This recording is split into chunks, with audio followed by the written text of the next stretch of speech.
হাদি হত্যাকাণ্ডে জড়িত সব অপরাধীকে দ্রুত আইনের আওতায় আনার ঘোষণা প্রধান উপদেষ্টার। গণতান্ত্রিক অগ্রযাত্রা থামাতে কোনো ষড়যন্ত্রই সফল হবে না। শহীদ ওসমান হাদির হত্যার প্রতিবাদে রাজধানীর শাহবাগে ছাত্র জনতা ফেটে পড়েছে বিক্ষোভ ও স্লোগানে। সন্ধ্যায় দেশে আসছে হাদির মরদেহ। প্রথম জানাজা সিঙ্গাপুরে শনিবার বাদ জোহর মানিক মিয়া এভিনিউতে।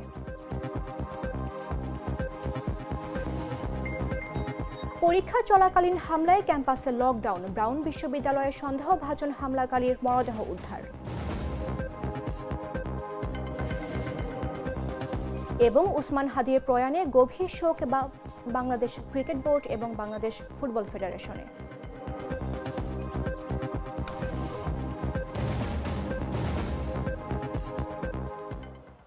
আমন্ত্রণ বেলা 11টা নিউজে। আপনাদের সাথে রয়েছে আমি মামদুহা রাইসা। জেলি আর পানীয়র এক অসম কম্বিনেশন, ড্রিঙ্কো চাবান পানীয়। ইনকিলাব মঞ্চের মুখপাত্র শরীফ ওসমান হাদির নৃশংস হত্যাকাণ্ডের সঙ্গে জড়িত সকল অপরাধীকে দ্রুত আইনের আওতায় আনা হবে বলে জানিয়েছেন অন্তর্বর্তী সরকারের প্রধান উপদেষ্টা অধ্যাপক মোহাম্মদ ইউনূস। তিনি হুঁশিয়ারি দিয়ে বলেন, অপরাধীদের বিরুদ্ধে সর্বোচ্চ শাস্তি নিশ্চিত করা হবে এবং এ বিষয়ে কোনো ধরনের শৈথিল্য দেখানো হবে না। বৃহস্পতিবার রাতে জাতির উদ্দেশ্যে দেওয়া ভাষণে তিনি এসব কথা বলেন। এ সময় দেশবাসীকে শান্ত থাকার আহ্বান জানিয়ে তিনি বলেন, আমি দেশের সকল নাগরিকের প্রতি আন্তরিক আহ্বান জানাচ্ছি, আপনারা ধৈর্য ও সংযম বজায় রাখুন। আইনশৃঙ্খলা রক্ষাকারী বাহিনী ও সংশ্লিষ্ট সংস্থাগুলোর পেশাদারিত্বের সঙ্গে তদন্ত কার্যক্রম পরিচালনা করছে। প্রিয় দেশবাসী, আসসালামু আলাইকুম। আমি আপনাদের সামনে হাজির হয়েছি অত্যন্ত হৃদয় বিদারক একটি সংবাদ নিয়ে। সিঙ্গাপুরে চিকিৎসাধীন জুলাই গণঅভ্যুত্থানের সম্মুখভাগের অকুতোভয় যোদ্ধা ও ইনকিলাব মঞ্চের মুখপাত্র শরীফ ওসমান হাদি আর আমাদের মাঝে নেই। ইন্না লিল্লাহি ওয়া ইন্না ইলাইহি রাজিউন। কিছুক্ষণ আগে সিঙ্গাপুরের পররাষ্ট্রমন্ত্রী ভিভিয়ান বালাকৃষ্ণন আমাকে টেলিফোনে এই হৃদয় বিদারক সংবাদটি জানিয়েছেন। ফেসিবাদ ও আধিপত্যবাদ বিরোধী সংগ্রামের এই অমর সৈনিককে মহান রাব্বুল আলামিন শহীদ হিসেবে কবুল করুন, এই দোয়া করি। আমরা সবাই মিলে এই দোয়া করি। শরীফ ওসমান হাদির এই অকাল মৃত্যুতে আমি গভীর শোক ও দুঃখ প্রকাশ করছি। তার প্রয়াণ দেশের রাজনৈতিক ও গণতান্ত্রিক পরিসরে এক অপূরণীয় ক্ষতি। জুলাই গণ অভ্যুত্থানের সম্মুখভাগের যোদ্ধা এবং ইনকিলাব মঞ্চের মুখপাত্র শহীদ শরীফ ওসমান হাদির মৃত্যুর প্রতিবাদে রাজধানীর শাহবাগে জড়ো হতে শুরু করেছে ছাত্র জনতা। কেউ মিছিল সহকারে, কেউ বা স্ব-উদ্যোগে শাহবাগে আসছেন। তাদের হাতে পতাকা, মুখে স্লোগান, ফেসিবাদের কালো হাত ভেঙে দাও, গুড়িয়ে দাও, আওয়ামী লীগের আস্তানা এই বাংলায় হবে না, হাদি ভাইয়ের রক্ত বৃথা যেতে দেব না স্লোগান দিচ্ছেন বিক্ষুব্ধ ছাত্র জনতা। শুক্রবার সকাল 8:30টার দিকে সরেজমিনে গিয়ে দেখা যায় রাজধানীর বিভিন্ন জায়গা থেকে শাহবাগের ছাত্র জনতা জড়ো হচ্ছেন। শনিরাখড়া থেকে এসেছেন মাদ্রাসার শিক্ষার্থী আশফাকুর রহমান। তিনি আবেগ আপ্লুত হয়ে বলেন, আমরা একজন সাচ্চা দেশপ্রেমিককে হারিয়েছি, রাতে ঘুমাতে পারিনি। প্রতিবাদ জানাতে সকালেই এখানে চলে এসেছি। উসমান হাদির মতো দেশপ্রেমিক সাহসী মানুষকে হারিয়ে আমরা শোকাহত। উসমান হাদির মৃত্যু পুরো বাংলাকে নাড়িয়ে দিয়েছে। আমরা শোককে শক্তিতে পরিণত করে এই হত্যার প্রতিশোধ নেব। হাদি ভাইয়ের বিচার শেষ না হওয়া পর্যন্ত আমরা ঘরে ফিরে যাব না। গতকাল রাতে ইনকিলাব মঞ্চের মুখপাত্র ও ঢাকা 8 আসনের সম্ভাব্য সংসদ সদস্য পদপ্রার্থী শহীদ শরীফ ওসমান হাদির মৃত্যুর সংবাদে উত্তাল হয়ে ওঠে রাজধানী ঢাকা। বৃহস্পতিবার রাত 9:45টার দিকে সিঙ্গাপুর জেনারেল হাসপাতালে চিকিৎসাধীন অবস্থায় তার মৃত্যুর খবর ছড়িয়ে পড়লে বিক্ষোভে ফেটে পড়ে ছাত্র জনতা।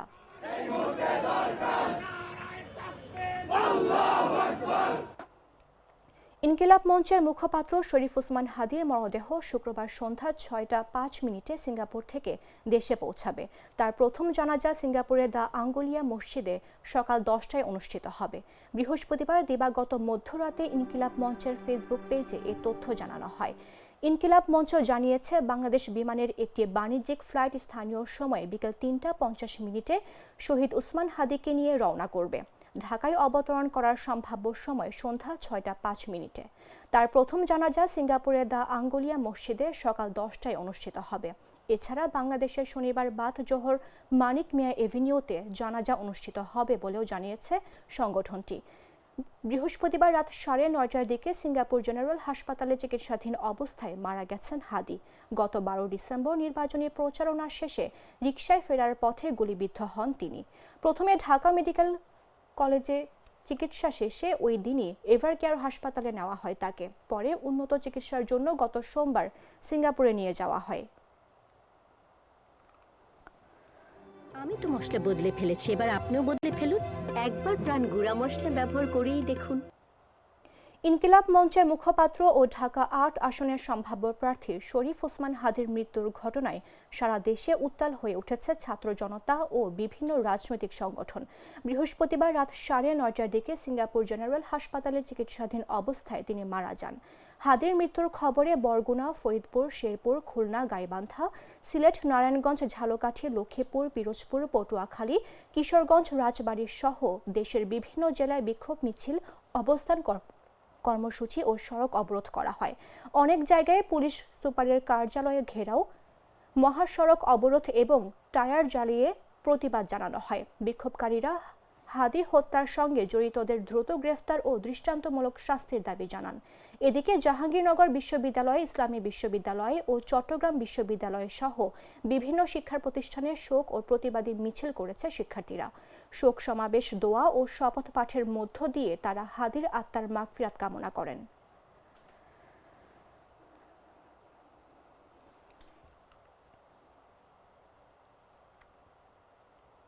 পিরোজপুরের বেকটিয়া সেতু খুলনা বরিশাল মহাসড়কের গুরুত্বপূর্ণ রুটের এই সেতুটি 1 বছর ধরে সমস্যার মুখে। সেতুর কাউখালী প্রান্তের 750 মিটার বৈদ্যুতিক তার চুরি হওয়ায় সন্ধ্যার পর অন্ধকারে ডুবে যায় সেতুর একাংশ।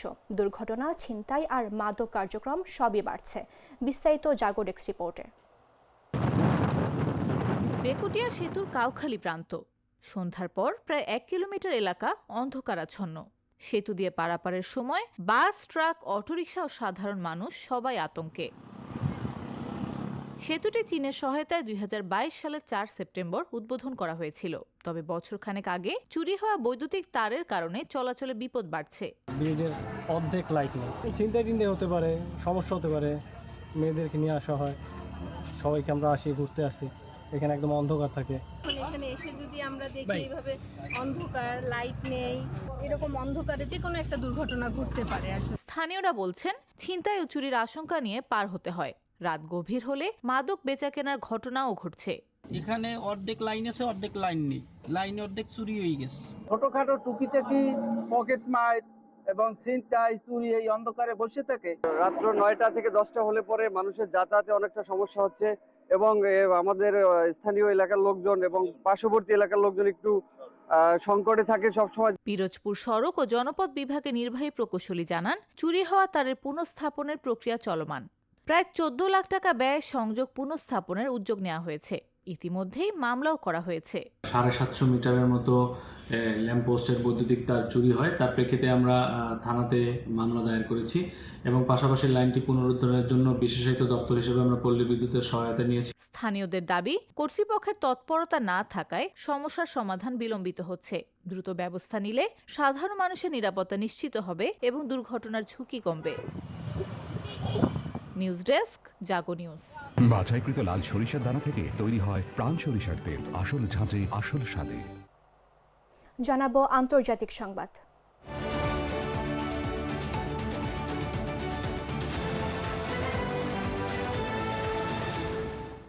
যুক্তরাষ্ট্রের ব্রাউন বিশ্ববিদ্যালয়ে সংঘটিত এক ভয়াবহ গুলির ঘটনার সন্দেহভাজন ব্যক্তিকে মৃত অবস্থায় পাওয়া গেছে বলে জানিয়েছে পুলিশ। বৃহস্পতিবার কর্মকর্তারা জানান, ওই গুলির ঘটনায় 2 জন নিহত হন এবং আরও কয়েকজন আহত হন। প্রভিডেন্স পুলিশের প্রধান অস্কার প্যারেজ জানান, সন্দেহভাজন ব্যক্তি 48 বছর বয়সী একজন পর্তুগিজ নাগরিক ছিলেন। বৃহস্পতিবার রাতে তার মরদেহ পাওয়া গেছে। পুলিশ জানিয়েছে, ঘটনার তদন্ত এখনও চলছে এবং বিস্তারিত তথ্য পরে জানানো হবে। স্থানীয় সময়ে শনিবার বিশ্ববিদ্যালয়টিতে পরীক্ষা চলাকালীন সময়ে ওই হামলার ঘটনা ঘটে। ঘটনার পর বিশ্ববিদ্যালয়ের প্রেসিডেন্ট ক্রিস্টিনা প্যাক্সটন এক লিখিত বিবৃতিতে বলেন, এটি এমন একটি দিন যা আমরা কখনোই আমাদের কমিউনিটির জন্য কামনা করিনি। এটি আমাদের সবার জন্য গভীরভাবে হৃদয় বিদারক। তিনি ক্যাম্পাসবাসীকে সতর্ক থাকার আহ্বান জানান এবং লকডাউন নির্দেশনা মেনে চলার অনুরোধ করেন। তিনি বলেন, এর অর্থ হলো সব দরজা বন্ধ রাখা এবং ক্যাম্পাস জুড়ে কোনো ধরনের চলাচল না করা।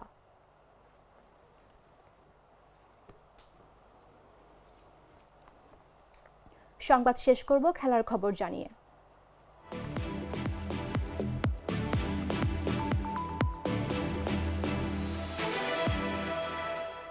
ইনকিলাব মঞ্চের মুখপাত্র শরীফ ওসমান বিন হাদির মৃত্যুতে গোটা দেশ শোকে মুহ্যমান। শনিবার রাষ্ট্রীয় শোক পালন করার ঘোষণা দিয়েছে সরকার। এদিকে হাদির মৃত্যুতে গভীর শোক প্রকাশ করেছে দেশের ক্রীড়াঙ্গনের দুই শীর্ষ সংস্থা, বাংলাদেশ ক্রিকেট বোর্ড এবং বাংলাদেশ ফুটবল ফেডারেশন। রাত 12টার দিকে ফেসবুক পেজে হাদির ছবি যুক্ত করে বাফুফে লিখেছে, আমরা শোকাহত। সিঙ্গাপুরের একটি হাসপাতালে চিকিৎসাধীন অবস্থায় শেষ নিঃশ্বাস ত্যাগ করেছেন ইনকিলাব মঞ্চের মুখপাত্র শরীফ ওসমান হাদি। বাফুফে আরও লিখেছে, বাংলাদেশ ফুটবল ফেডারেশন মরহুমের বিদেহী আত্মার মাগফিরাত কামনা করে শোকসন্তপ্ত পরিবারের প্রতি গভীর সমবেদনা জানাচ্ছে। প্রায় একই সময়ে বাংলাদেশ ক্রিকেট বোর্ড হাদির ছবি দিয়ে শোক জানিয়েছে। শরীফ ওসমান হাদির মৃত্যুতে গভীর শোক ও সমবেদনা জানিয়েছে বাংলাদেশ ক্রিকেট বোর্ড।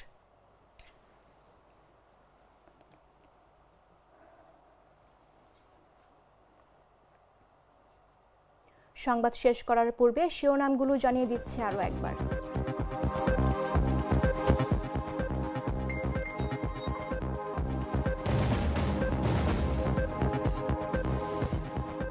হাদি হত্যাকাণ্ডে জড়িত সব অপরাধীকে দ্রুত আইনের আওতায় আনার ঘোষণা প্রধান উপদেষ্টার। গণতান্ত্রিক অগ্রযাত্রা থামাতে কোনো ষড়যন্ত্রই সফল হবে না।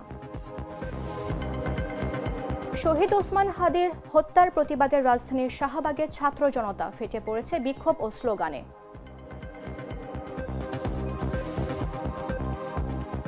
সন্ধ্যায় দেশে আসছে হাদির মরদেহ। প্রথম জানাজা সিঙ্গাপুরে শনিবার বাদ জোহর মানিক মিয়া এভিনিউতে।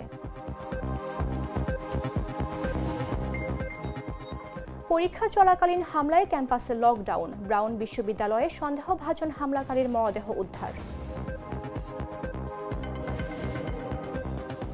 এবং ওসমান হাদির প্রয়াণে গভীর শোক বাংলাদেশ ক্রিকেট বোর্ড ও বাংলাদেশ ফুটবল ফেডারেশনে।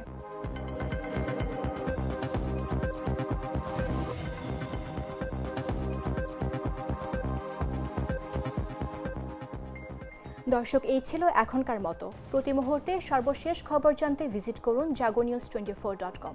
ফলো করুন আমাদের ভেরিফাইড ফেসবুক পেজ এবং সাবস্ক্রাইব করুন জাগো নিউজের ইউটিউব চ্যানেল। ধন্যবাদ সবাইকে।